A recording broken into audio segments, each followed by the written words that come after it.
Primero, en lo que es, vamos a dividirlo en monoartritis, oligo, poli y vasculitis, que son básicamente los temas más preguntados, ¿ok?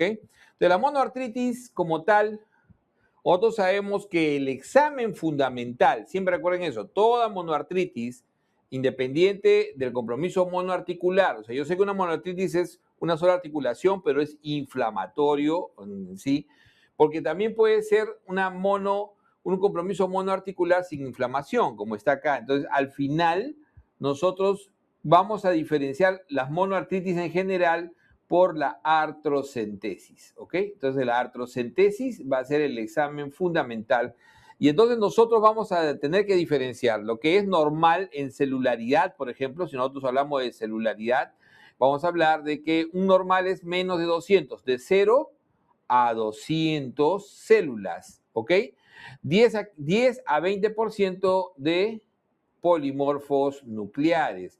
Y aquí, obviamente, que cultivo va a ser negativo y los cristales va a ser negativo. El aspecto es prácticamente claro. En cambio, el no inflamatorio, que no es normal, pero no es un proceso inflamatorio, en este caso, generalmente artrosis, el no inflamatorio va entre 200 y 2000, ¿ok? Y más o menos puede tener hasta un 25% de polimorfos, sigue siendo negativo y los cristales negativos, el color ligeramente amarillento. Mientras que ya el inflamatorio no solamente es mayor de 2000, sino suele ser el inflamatorio alrededor de 20.000 como promedio y puede llegar hasta 50.000 en el caso de la gota, por ejemplo, en la fase muy aguda. 50% de polimorfos nucleares, ¿no? Cultivo negativo, pero suele ser positivo los cristales si es gota o pseudogota, ¿ok? Mientras que el séptico, obviamente los cristales va a ser, las células, la celularidad va a ser mucho mayor a 20.000, suele ser incluso 100.000, ¿ok? 100.000 y el 75% va a ser polimorfos nucleares. El cultivo suele ser positivo y los cristales negativos, obviamente, ¿no? Entonces, y el hemorrágico, por último, diremos que el hemorrágico es aquel que tiene esta condición en la cual realmente no hay una celularidad, ¿no? No hay una celularidad que se pueda precisar, porque suele ser coágulos. Entonces, el hemorrágico suele ser coágulos y por lo tanto no hay una formulación. Obviamente, cultivo negativo, cristal negativo, acá suele ser, si es espontáneo, muchas veces en la relación a discrasias sanguíneas y puede ser, si no, traumático. Entonces, acá en el inflamatorio, la mayoría de las enfermedades oligo pueden tener derrames articulares, no se suele hacer un diagnóstico diferencial de ello, pero sí en la monoartritis, y ahí sí tenemos que hablar básicamente de por cristales, ¿ok? Por cristales. Y entonces así nosotros tenemos que por cristales vamos a ver el cristal de urato monosódico. El cristal de urato monosódico, su hallazgo es diagnóstico de gota. Dicho de otra manera, no hay diagnóstico de gota 100% certero si no hay cristal de urato monosódico, que es un cristal en forma de aguja, amarillento, no, birrefringencia negativa. Y recordando siempre que la gota es una enfermedad, ¿no? Inflamatoria intensa que usualmente el cuadro agudo produce podagra clásica, ¿no es cierto? Mientras que cuando hacemos el diagnóstico diferencial, vamos a obtener el otro tipo de cristal, que es el cristal de pirofosfato cálcico. Y el cristal de pirofosfato cálcico que nos puede generar la pseudogota, ¿no es cierto? La pseudogota, aunque también lo hallamos en la condrocalcinosis, pero si hay proceso inflamatorio, será pseudogota. ¿Qué pasaría si en lugar, o sea, cuando nosotros hacemos un examen artrocentésico, nosotros vamos a definir dos exámenes inmediatos al pie de la cama, pregunta examen, ¿no es cierto? ¿Cuáles son los exámenes de alta utilidad? La tinción de Gram y la búsqueda de cristales. Si en esa tinción de Gram nosotros aislamos bacterias, ese es positivo el gran, entonces vamos a tener una artritis séptica. Y definitivamente la artritis séptica en esta artrocentesis, vamos a ver en el 70% de los casos, Staphylococcus aureus, que es lo más frecuentemente visto en la artritis séptica aguda. Mientras que en la crónica, siempre recordar, ¿no?, que en la crónica lo que más se puede ver es TB, aunque eso no se va a ver en la tinción ni siquiera en el BK, sino en la biopsia sinovial. Y entonces así tenemos nosotros que la artritis séptica es un tema fundamental, siempre preguntado, y la artritis séptica tienen que recurrir en este sentido. La artrocentesis es el examen por excelencia que nos va a demostrar, ¿no? En el caso de la aguda, fundamentalmente, nos va a demostrar, ¿no?, en el 80 a 90% de los casos, el cultivo positivo. Mientras que en la crónica vamos a ver las características clínicas, sospechar, y la primera causa será tuberculosis y el diagnóstico se hará por biopsia sinovial. Entonces, en el caso agudo, habíamos dicho Staphylococcus aureus es lo más frecuente y nosotros vamos a tener ahí que definir bien, el 70% es de lo más frecuente, Staphylococcus aureus, el 70% van a ser de este tipo. Staphylococcus aureus es el que más se asocia a todos los grupos de edades, pero el que más se asocia al paciente con trauma, que muchas veces es la causa o el punto de entrada. Generalmente la articulación es una articulación previamente dañada, ¿no? Una articulación previamente dañada. Generalmente esto se va a manejar, ¿no?, con oxacilina, si es que es un paciente inmunocompetente y sin ningún tipo de factor de riesgo, o con vancomicina si es traumático o si tiene algún factor de riesgo. Mientras que bacilo gram negativo es lo característico que se puede ver en los pacientes inmunosuprimidos y los pacientes hospitalizados que hacen artritis séptica. Y la gonocócica, o sea, todos los demás se les suele llamar no gonocócicas, a la mayoría, al todo el otro grupo en general se les suele llamar no gonocócicas, ¿no?, en las clasificaciones, porque la gonocócica se separa completamente, a pesar de que hoy en día no es muy frecuente. La gonocócica es asociado a la ITS, que se suele hacer una gonococia diseminada, más frecuentemente en mujeres jóvenes que se han transmitido la infección de transmisión sexual durante la gestación o durante la menstruación y hacen la clásica triada. ¿Cuál es la triada? La primera semana suelen hacer los pacientes artritis, una incluso artritis migratoria, hacen tenosinovitis y un rash morbiliforme, o hacen un eritema multiforme, característico para después localizarse en una sola articulación. El manejo entonces pasa fundamentalmente de la artritis séptica, siempre recordar que el paciente empírico es el paciente que no ha tenido, obviamente, no hemos podido precisar la bacteria para iniciar el tratamiento. El paciente inmunocompetente y que no es traumático, que no es trauma, es el paciente que va a ir con oxacilina o incluso cefazolina. En cambio, el paciente, en el caso empírico, el paciente sea traumático o inmunosuprimido por alguna causa, sea por un factor concomitante como diabetes, etcétera, estos pacientes van con una cefalosporina de tercera, que generalmente es la ceftriaxona, asociado a vancomicina.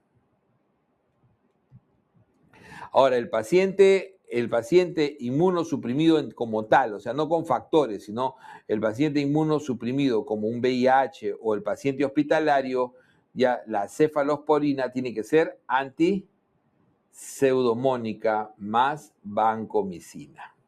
Antipseudomónica como ceftazidima o cefepime. Ese es lo característico, ¿ok? Ahora, el tratamiento, si fuera crónico y es TB, recordar que cuando es artritis séptica pura, es esquema 1. Y si es osteoarticular, recordar el clásico mal de Pot, será esquema 1 ampliado. 10 meses la segunda fase. Ok. Pero veamos el otro grupito, la gota. Y la gota es los monoartritis. Suele empezar la gran emergencia del reumatólogo, una monoartritis, ¿no? Una monoartritis aguda. La monoartritis aguda, primero se tiene que descartar siempre entre gota y artritis séptica. Obviamente que la gota es más frecuente en mayores de 50 años y se debe a depósito de cristales de urato monosódico. Este cristal de urato monosódico puede asociarse a varias condiciones. Una de ellas, obviamente, la hiperuricemia, en el 95% de los casos, ¿no? Suele asociarse cuando es mayor de 6.8, especialmente cuando es mayor de 6.8, se suele asociar a enfermedades como, por ejemplo, ¿no? Enfermedades cardiovasculares, infarto, ¿no? Enfermedad coronaria, paciente con dislipidemia, diabético, hipertenso, obeso. Todos esos son factores que suman a el riesgo de hacer gota. Entonces, el paciente con gota, hiperuricémico, con otros factores de riesgo, diabético, obeso, es un paciente que cuando tiene más de 6.8 tiene el riesgo de hacer, es el asintomático. Este es el riesgo. El riesgo está generalmente cuando es mayor, como habíamos dicho, de 6.8 el ácido úrico. ¿Ok? Cuando es 14 o más, de hecho, eso ya es muy alto. ¿Ok? De ahí tenemos, recordar siempre que la hiperuricemia no es indicativo de tratamiento si no ha habido artritis o litiasis. Si no hay asociación de ese tipo, el 90% de los pacientes van a ser asintomáticos de por vida y no se le da tratamiento. Al resto sí. La aguda es la gota clásica, la gota aguda, o sea, la típica podagra, la típica podagra. La gota aguda es el episodio muy intenso de dolor, generalmente nocturno, ¿ok? De dolor nocturno, donde el paciente se le suele tener el diagnóstico por artrocentesis. Acá es donde se hace el diagnóstico por primera vez por artrocentesis. El manejo fundamental es con AINES y colchicina. La gota intercrítica es cuando vienen los siguientes episodios, o sea, los periodos que hay entre un episodio y otro generalmente indican la gota intercrítica y aquí es donde se evalúa la prevención. ¿Ok? La gota intercrítica y el paciente se hace toda la evaluación y se pueden empezar, si es que tiene 2 o más episodios por año, el halopurinol. Y la gota crónica tofacia ya es el paciente que tiene tofos y que es oligoarticular. Generalmente es el 15 a 20% de los pacientes que tienen más de 15 años de enfermedad. Tienen tofos. Estos pacientes siempre van a usar halopurinol y corticoides. Ese es lo característico. Entonces, siempre recordar acá lo que es la podagra. Lo característico de la gota aguda, la podagra. Y el diagnóstico, siempre recordar que es artrocentesis y tiene que uno visualizar el cristal, los cristales de urato monosódico. Eso definitivamente. O sea, no debe haber duda de eso. En el manejo, como habíamos dicho, el manejo pasa gota aguda, la gota aguda, ¿no? Típicamente AINE más colchicina.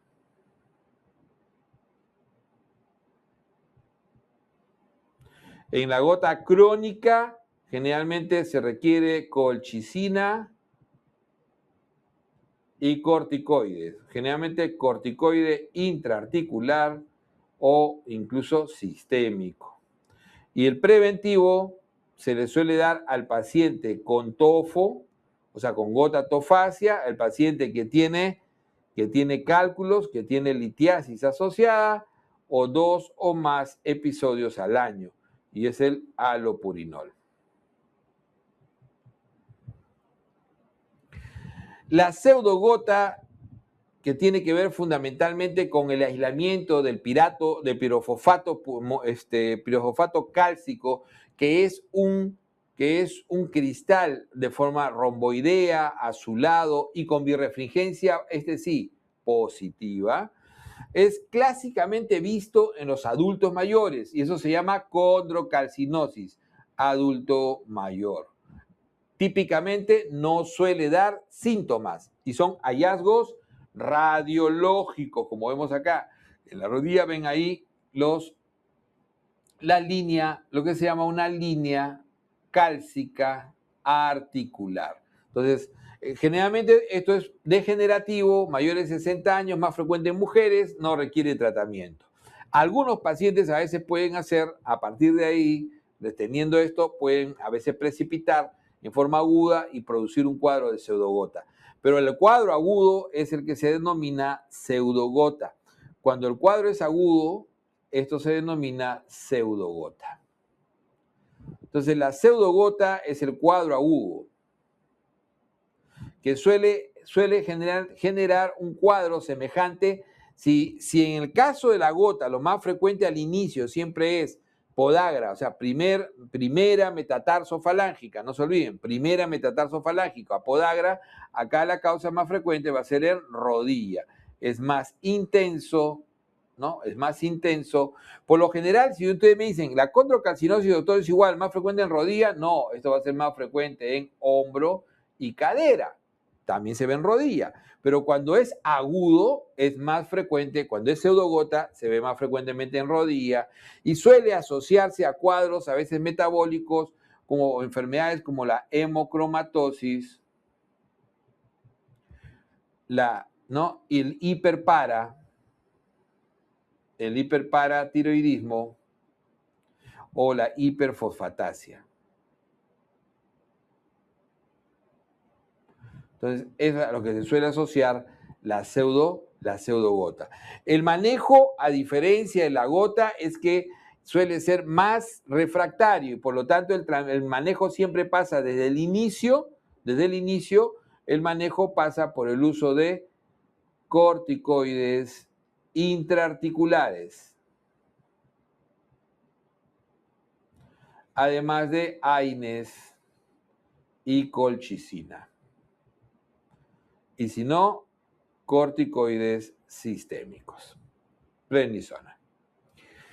Vamos a los cuadros oligoarticulares. Los cuadros oligoarticulares, 2 a 4 articulaciones generalmente comprometidas. Es interesante porque estas oligoartritis, o también llamadas espondiloartropatías seronegativas, entonces vamos a tener, en este caso, vamos a tener enfermedades bien definidas, ¿no? Vamos a tener cuadros agudos como la artritis reactiva, típica con su tríada de Reiter. La artritis reactiva es el cuadro agudo por excelencia,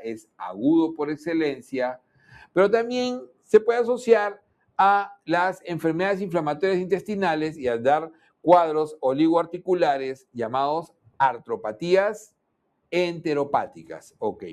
Pero también podemos ver los crónicos como espondilitis anquilosante. Veamos primero la artritis reactiva. Entonces, la artritis reactiva es un cuadro clásico que tiene, si nosotros sabemos que la oligoartritis tiene esta característica de tener, por ejemplo, lo que se llama, esta es una dactilitis, lo que se llaman las entesitis. Las entesitis que pueden ser talalgia, pueden ser fasciitis plantar, lumbalgia. Entonces tienen estas entesitis asociados a manifestaciones extraarticulares. Esa es la clínica clásica. El paciente con artritis reactiva es típicamente un paciente que desarrolla esta artritis, que va a tener artritis en el 100% de los casos, oligoarticular, va a desarrollarla 1 a 6 semanas después de una infección que puede ser gastrointestinal o genitourinaria. Recordando siempre que gastrointestinal, diarrea por Campylobacter, Salmonella, Shigella, ¿no? Yersinia. Y en el caso de genitourinaria, o sea, Salmonella, Shigella, Yersinia, Campylobacter y genitourinaria, siempre acordarse de la clamidia y el ureoplasma ureolítico. La triada de Reiter se ve clásicamente al inicio en el 30% y máximo 70% de los pacientes. Pero es una pregunta clásica, la triada de Reiter. El hecho de tener artritis, que lo tiene el 100%, aunque la mayoría empiezan con entesitis antes que artritis, sumado al hecho de que el paciente desarrolle uretritis, que es otra posibilidad no específica, y conjuntivitis no específica. Es que la clínica es muy variada en el caso de la artritis reactiva, recordando que es un cuadro agudo y todo lo agudo respecto a articulación se refiere a más o menos de 6 semanas. Entonces es un cuadro bastante agudo que suele dar, como decíamos, este cuadro oligoarticular en el 100% de los casos, las entesitis, la más frecuente de ellas, la entesitis, la talalgia clásica, ¿no? Y suelen comprometer también a veces columna, por eso es que se llaman espondiloartropatías seronegativas. Clásicamente, estos pacientes pueden tener además manifestaciones extraarticulares, una de ellas que siempre deben tener en cuenta, además, por ejemplo, las oculares, ¿no? Hay que tener en cuenta que puede incluso a veces producir uveitis, esta es la más grave de todas, puede producir úlceras orales, no dolorosas. Y eso tiene que ser diagnóstico diferencial con BSET, ¿ok? Con BSET. Diagnóstico diferencial con la vasculitis de BSET, que ahí sí es la úlcera dolorosa, acá no. Además puede producir balanitis circinada y entonces todo ello puede confundir en el caso del BSET. El manejo fundamentalmente es antiinflamatorio y remite por lo general, la gran mayoría solo, raramente no responde bien a corticoides y podría requerir a veces, ¿no?, sulfasalacina cuando el paciente hace compromiso periférico. Mientras que las oligoartropatías, llamadas así también oligoartropatías seronegativas, porque todas tienen, ¿por qué? Porque todas tienen factor reumatoideo negativo. Y además, ¿qué otra característica tienen? Todas tienen HLA-B27 muy positivo, ¿ok? Especialmente acá tendrán 80% y en el caso de la espondilitis anquilosante, 90% tienen HLA-B27 positivo. Miren lo interesante. La espondilitis anquilosante es una enfermedad crónica clásica de este grupo. Habíamos dicho que las agudas, artritis reactiva, artritis enteropática, la crónica, la espondilitis anquilosante y la artritis psoriática. La espondilitis anquilosante, siempre la pregunta clásica es típica de pacientes entre 20 a 40 años, sobre todo entre 20 a 30 años, ¿no? Usualmente más varones con lumbalgia, la clásica lumbalgia crónica. Ojo que la lumbalgia no es infrecuente en adultos jóvenes, en jóvenes y adultos jóvenes, pero es típicamente mecánica, ¿sí o no? ¿Ok? Esta va a ser una lumbalgia crónica inflamatoria. Entonces, cuando uno dice eso, usted siempre tiene que acordarse, lo que es inflamatorio en articulación siempre duele más en el reposo y mejora con el ejercicio. Y suele tener rigidez matutina, rigidez matutina, incluso muy prolongada, casi 2 horas, más de 1 hora, y además de eso suele doler más se incrementa en el reposo y mejora con el ejercicio. Y eso es muy característico de estos pacientes. Esa es la gran sospecha. Entonces, pacientes con lumbalgia que suelen tener incluso dolor glúteo. Eso es muy característico. Entonces, la clínica va a sumarle, además, a estos pacientes, ¿no?, tanto dactilitis, o sea, las entesitis, como el compromiso, el dolor glúteo, que suele ser generalmente para criterio diagnóstico el hecho de que tenga sacroileitis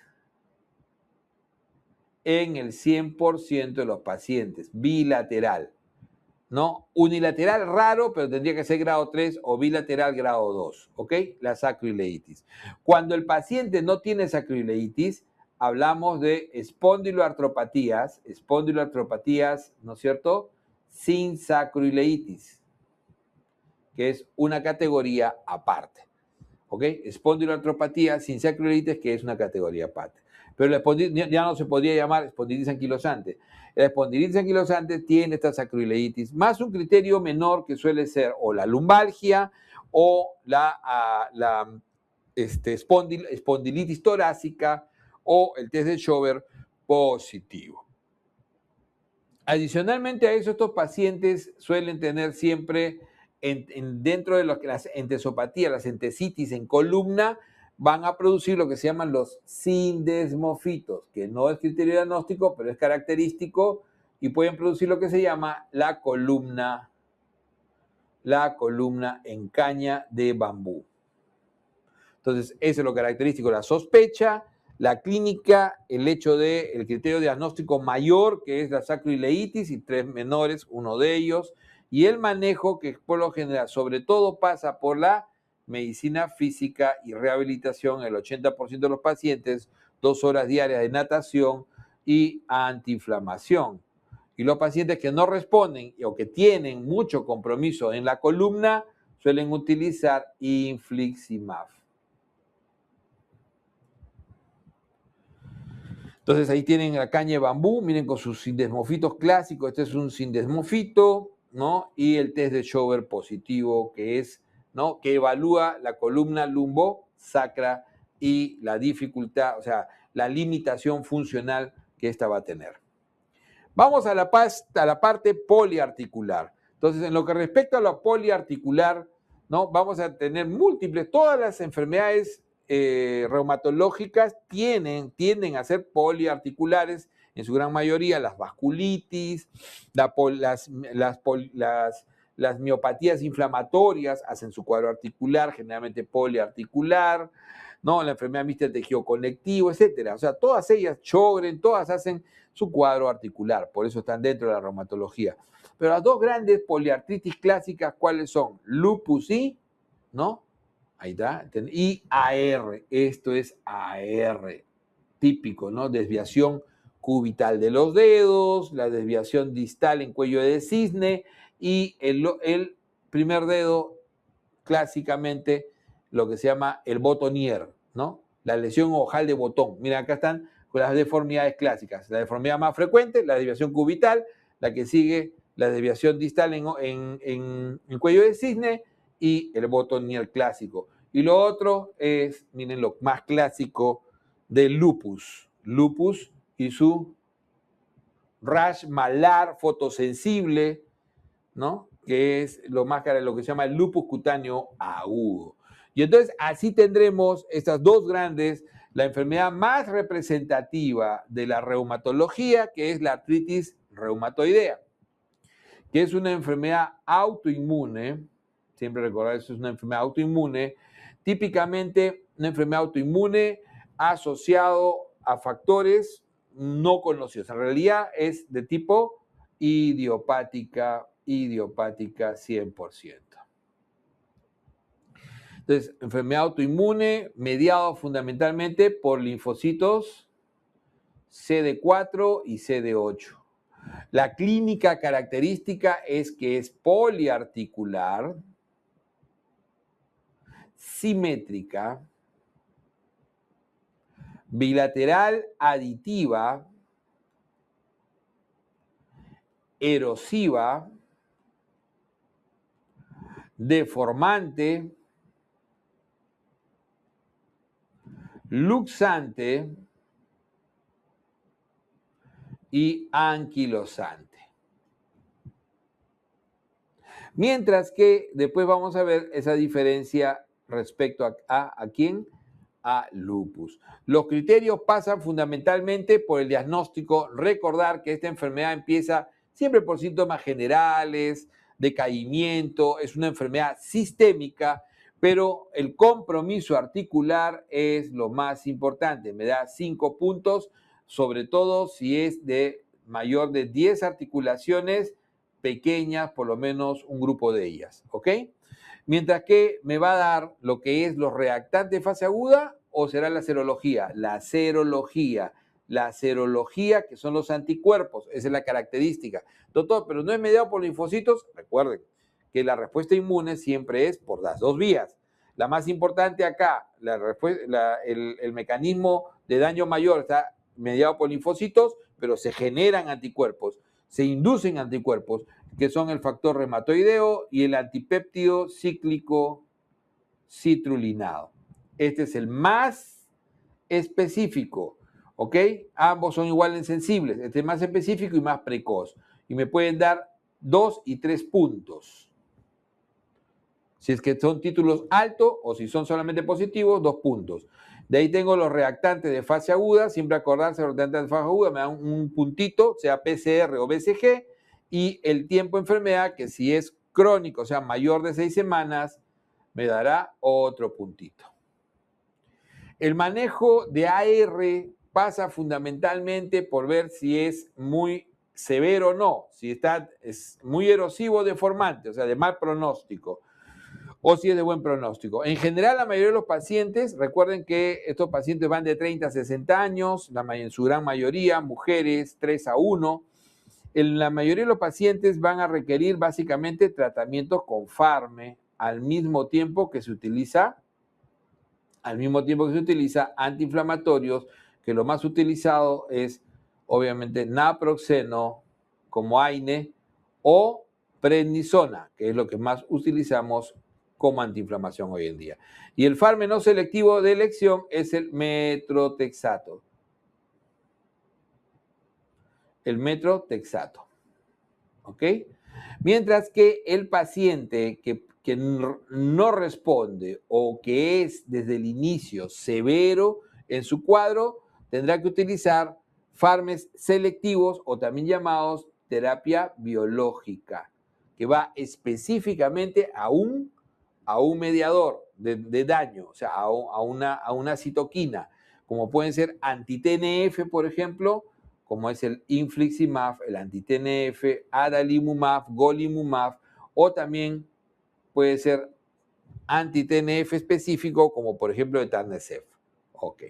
Recordar que al otro lado vamos a tener el lupus, que es la mitad de este, o sea, este es más o menos 1% de la población, este va a 0,5. Y es más frecuente, este es más frecuente en mujer que en varón, al igual que el otro, pero este es 10-1, es muy marcado, ¿ok? Que en varón.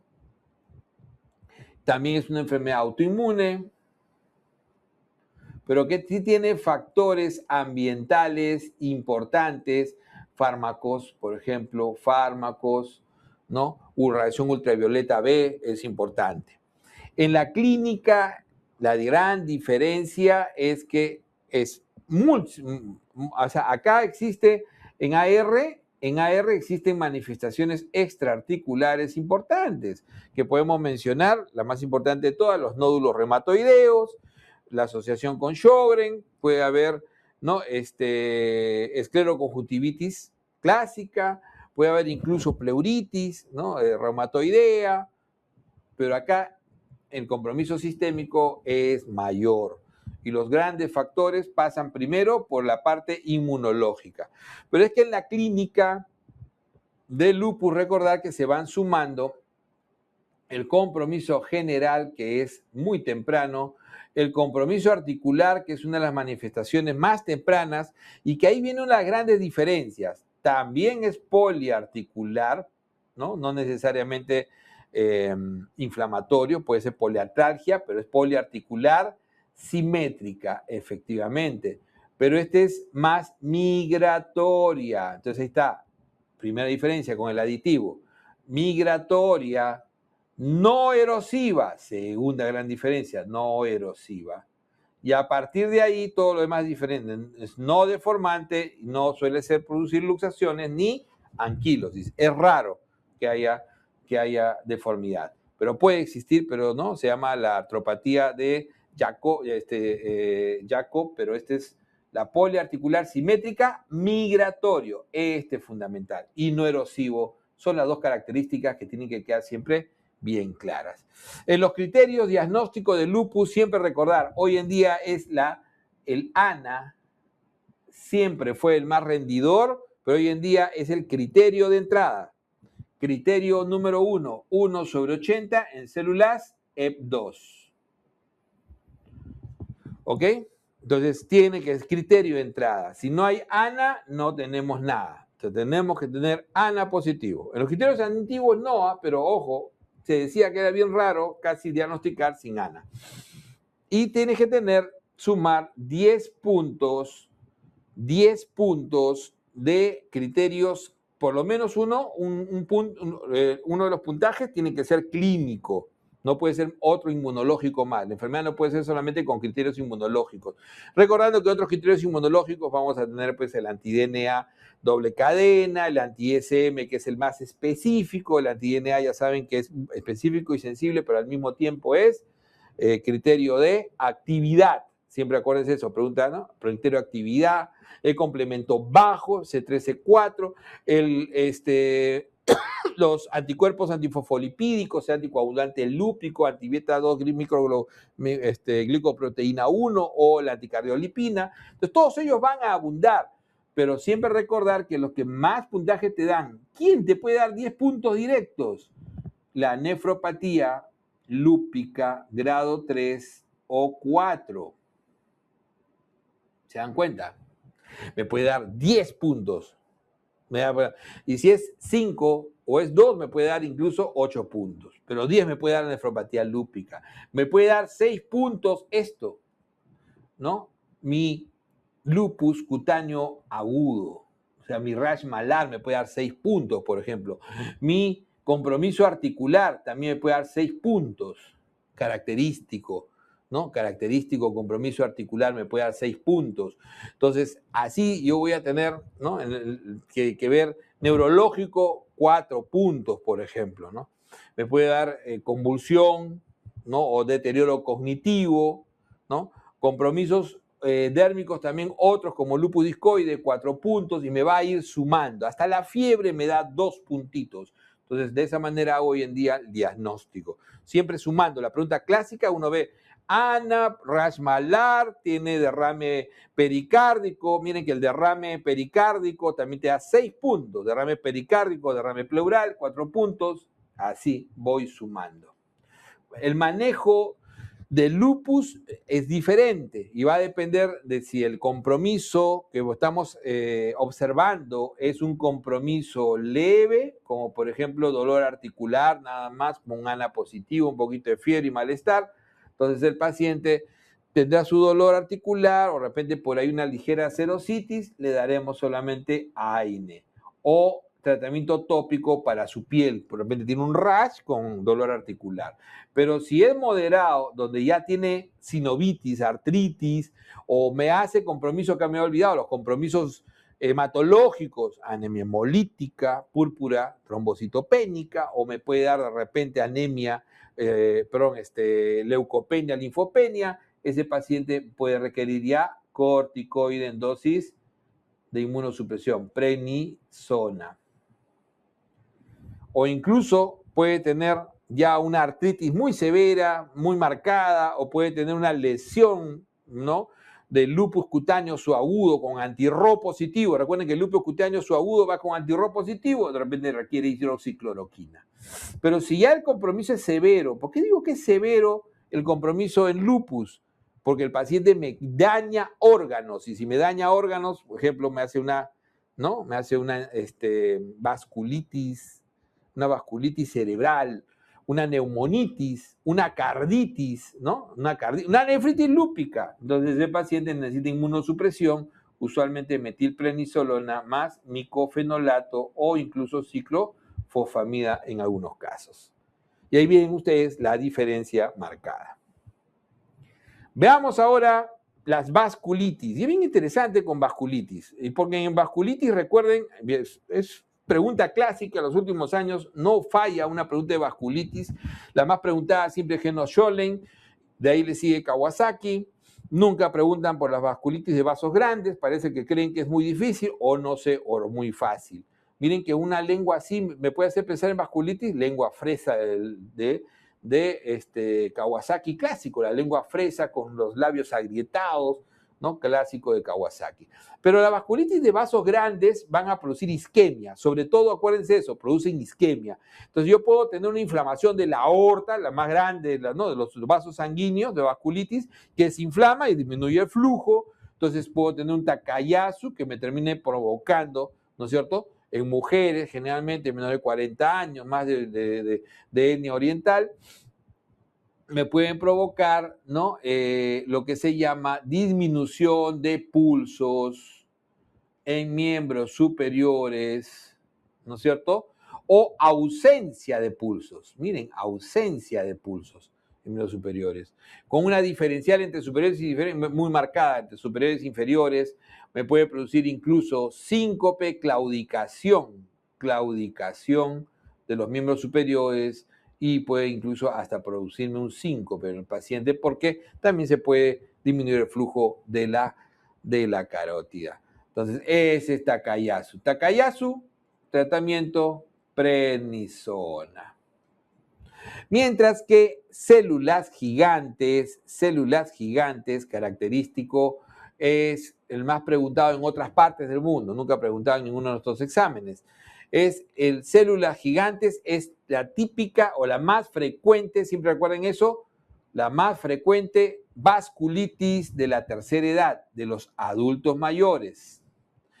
Compromete la arteria temporal, por eso también se llama vasculitis, ¿no? Vasculitis temporal o la arteria temporal, y eso va a generar una triada clásica. Entonces produce una cefalea intensa en hemicrania, localizada, cefalea localizada en hemicrania, intensa cefalea, amaurosis fugaz,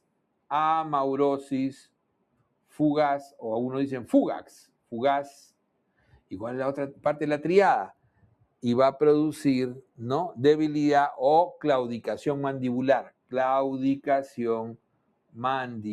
O sea, acuérdense que todo esto es isquémico. El dolor es isquémico, bien localizado, y no va a haber fuerza en la mandíbula. Entonces, estos pacientes, el diagnóstico, si no habíamos dicho en Takayasu, es por arteriografía. Acá el diagnóstico es biopsia de arteria temporal, y el tratamiento también pasa por prednisona. Siempre recordar que la célula gigante se asocia en un 50% a polimialgia reumática, que es otra patología muy, muy frecuente del adulto mayor. Veamos ahora los vasos medianos. Los vasos medianos son más infrecuentes, tal vez en el caso de la poliarteritis nodosa, que es típicamente de mayores de 50 años, varones. Siempre recordar, se asocia a hepatitis, ¿no? A virus de hepatitis C o hepatitis B, y suele producir fiebre de origen desconocido, generalmente mononeuritis múltiple, muchas veces asociado a lesiones en piel llamado lívido reticularis. Puede comprometer el riñón tardíamente. Obviamente todas estas producen fiebre, producen artritis. O sea, eso genera todas las vasculitis sistémicas, que es la que estamos viendo. Y estos pacientes, diagnóstico es bastante complicado. Hay que hacer siempre el diferencial con poliangitis. ¿Con quién hay que hacer el diferencial acá? Con poliangitis microscópica. ¿Ok? Porque cuando uno biopsia acá, encuentra lesiones leucocitoclásticas típicas. Tratamiento igual prednisona. Y la Kawasaki, que es una de las más preguntadas, es una vasculitis de niños, generalmente menores de 5 años. ¿Ok? Entonces, Kawasaki es una de las más preguntadas. Y puede asociarse a veces a enfermedades virales, como que se asocia a COVID. Característicamente son pacientes que hacen una fiebre, todos son febriles, pero hacen una fiebre muy intensa, incluso mayor de 40 grados, hacen un rash morbiliforme, asociado generalmente a compromiso de mucosas, úlceras en mucosas, inyección conjuntival, los ojos muy rojos, lengua fresa o aframbuesada, y puede haber compromiso cardiovascular, infarto de miocardio en el niño. Me olvidaba que Takayasu también puede producir infarto de miocardio como complicación de infarto de miocardio en el niño. No es la más frecuente de las vasculitis en niños, pero sí la más grave. Y el tratamiento no es tan sencillo, porque generalmente cuando no sabemos en estos cuadros qué hacer, le damos corticoides y mejoran. Pero este no mejora con corticoides, sino con inmunoglobulina intravenosa. Ese es el tratamiento de Kawasaki. Pregunta clásica de los últimos años. Lengua fresa, rash, inyección conjuntival. Ojo que esa conjuntivitis es no secretoria, ¿no? Fiebre intensa, niños menores de 5 años. Y de ahí vamos con los vasos pequeños. Entonces estábamos acá con los vasos grandes, vasos medianos y ahora para abajo vasos pequeños. La lesión clásica de vasos pequeños siempre es en piel, las lesiones papulares, ¿no? Como una púrpura palpable, que si uno la biopsia va a ser lesiones leucocitoclásticas. Estos pacientes tienen su artritis, su fiebre, pero adicionalmente a eso tienen algo especial. Este primer grupo son ANCA positivo. Entonces, poliangeitis granulomatosa de Wegener, poliangeitis eosinofílica de Chur-Strauss, poliangeitis microscópica son ANCA positivos y es uno de los principales factores para el diagnóstico. O sea, también 90 a 95% van a ser positivos, recordando que Wegener es ANCA-C o PR3. Mientras que Chur-Strauss y poliangeitis microscópica son AMKP o MPO. ¿Ok? Entonces, en el caso del Wegener, lo característico es no solamente es que sea C, sino es la triada. ¿Cuál es la triada de Wegener? Compromiso respiratorio alto, generalmente sinusitis, granuloma respiratorio alto, sinusitis, puede haber incluso epístasis. Compromiso pulmonar, granuloma pulmonar, incluso cavitado, y compromiso renal. Estos tres producen glomerulonefritis rápidamente progresiva, ¿no? Así van en importancia. Respiratorio alto, pulmonar y renal, característico. El diagnóstico pasa, la biopsia que más ayuda es la biopsia de riñón y el ANCA-C es altamente sensible y específico. Entonces, la positividad. Entonces, el tratamiento de un Wegener pasa fundamentalmente por corticoide y ciclofosfamida o micofenolato. Mientras que acá, cuando tengo ANCA-P, yo tengo que pensar, ¿tiene eosinofilia? ¿Tiene eosinofilia periférica intensa? Sí tiene eosinofilia, Chur-Strauss. No tiene eosinofilia, poliangeitis microscópica. Aunque los cuadros también clínicos varían bastante, porque el Chur-Strauss típicamente es un paciente con un asma severo, refractario, con infiltrados pulmonares eosinofílicos, ¿no? Transitorios, o sea, lo que se llama las neumonías transitorias, compromiso renal también, ¿no? Entonces, generalmente tiene un IgE muy elevado, eosinofilia, no solamente pulmonar, sino eosinofilia pulmonar y periférica. Eosinofilia pulmonar y periférica. Mientras que la poliangeitis microscópica hoy en día se está viendo mucho y es más intensa y no hace granulomas. Estos sí hacen granuloma. Este no hace granuloma. Y en pulmón hace hemorragia alveolar difusa, diagnóstico diferencial con Goodpasture, que también es una vasculitis ya no por ANCA, sino Goodpasture es una vasculitis, porque así se llama hoy en día, nadie lo llama Goodpasture en el mundo, pero tengan cuidado que en nuestro medio sí. Es una vasculitis anticuerpo antimembrana basal glomerular. Diagnóstico diferencial. Entonces, hace hemorragia alveolar difusa asociada a glomerulonefritis rápidamente progresivo, como este de acá, ¿no? Y entonces, estos suelen necesitar, para el tratamiento, este de acá al menos, suelen necesitar, cuando tiene compromiso renal y pulmonar, suelen necesitar primero plasmaféresis y después ambos van a ir igual con corticoide, que puede ser metiprenisolona o prednisona, más ciclofosfamida o micofelonato. Miren que estos son las ANCA positivos, ¿ok? Siempre característicos. fácil de recordar.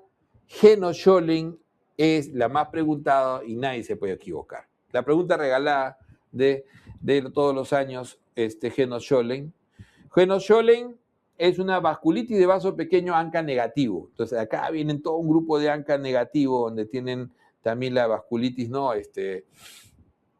Habíamos mencionado antimembrana vasoglomerular, anti-CQ1, anticomplemento C1Q, las crioglobulinémicas, pero acá lo que tiene que acordarse es Genotcholen. Genotcholen es en realidad en el mundo hoy en día conocida como una vasculitis por depósito de IgA. Depósito de IgA, ¿ok? Vasculitis por depósito de IgA en niños de 3 a 15 años que generalmente ha tenido un compromiso respiratorio alto, antecedente de una gripe, el proceso faríngeo, rinofaringio, y hacen la triada. ¿Cuál es la triada de Genotcholen? La triada de Genotcholen, pongámoslo acá en rojito, es típicamente, ¿no? Es típicamente, no se olviden, la artritis o compromiso articular, que puede ser también artralgia, el dolor abdominal y la típica, ¿no? La típica púrpura palpable. Púrpura palpable. Que ojo que todos estos pueden tener púrpuras palpables, pero esta la tiene bien, muy intensa en miembros inferiores y nalgas, ¿ok? Púrpura palpable. Que se puede sumar o no el compromiso renal con microhematuria o hematuria franca, que a veces va a requerir, algunos le hacen biopsia ante el susto de un mal diagnóstico y van a encontrar depósitos de mesangiales de IgA. El tratamiento generalmente se autolimita, por lo tanto se usa naproxeno, AINES, y en el peor de los casos, si hay por el compromiso renal, podría utilizarse prednisona, aunque hoy en día se evita usar. Ese es Genotcholen clásico. Muy bien. Entonces, ahí concluye esta revisión de estos esquemas de reumatología.